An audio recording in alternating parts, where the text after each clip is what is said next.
Originally known as 7 Mile Beach, Sans Souci is a French term meaning without care, and this relatively small southern Sydney suburb, located in the St George area, exudes this calming energy. Sans Souci took its name from a grand house built on Rocky Point Road, with land bought by Yorkshire wool merchant Thomas Holt.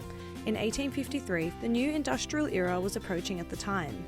People were not only attracted to the rivers and beaches in this area, they wanted to explore Sydney at a faster pace. What now looks like an ordinary bus shelter is the historical site that helped develop Sans Souci into the neighbourhood gem it is today. In 1885, a group of spectators petitioned the New South Wales state government for a tramway en route to Kogarah station to Sans Souci via Scarborough Park, and the rest is history.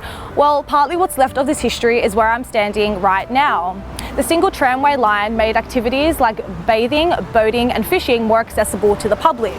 It took 2 years to build, and it was officially opened for public use on the 10th of September 1887, back in a time when the term peak hour traffic didn't exist. I'm Deanna Ruseska, and this is my Secret Sydney.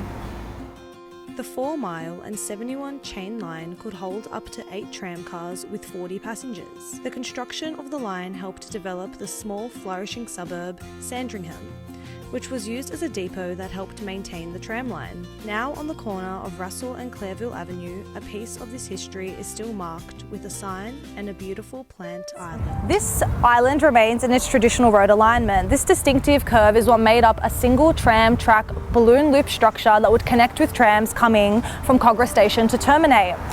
In the early 1930s, trams were replaced with trolley buses, meaning that they would come every single 10 minutes. This loop made up for lost time and put staff back on timetabled schedule. Trams were replaced with the trolley buses on the 4th of July 1937. 14 of the old steam trailer cars were later pushed towards the Sans Souci motor shed and burnt on the tracks. The steam tram era had a successful 50-year run and still today ironically has left its mark. The 476 bus now stops at the modified shelter that is still called the Sans Souci Loop, taking a similar route to that of the steam tram to Kogarah and Rockdale Station 132 years later. Although these landmarks have been modified by the council, they have kept their physical and literal shape in being a part of the second biggest tramway structure in the British Empire. Now what remains is a community strip that joins Sandringham and Sans Souci together, just like old times.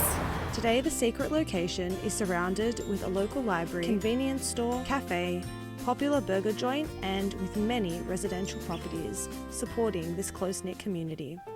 It has been a pleasant surprise exploring the southern suburbs' transport culture and how impactful the Kogarah to Sans Souci tramway was in developing our current bus and train services today. This is Deanna Ruseska reporting at Sans Souci.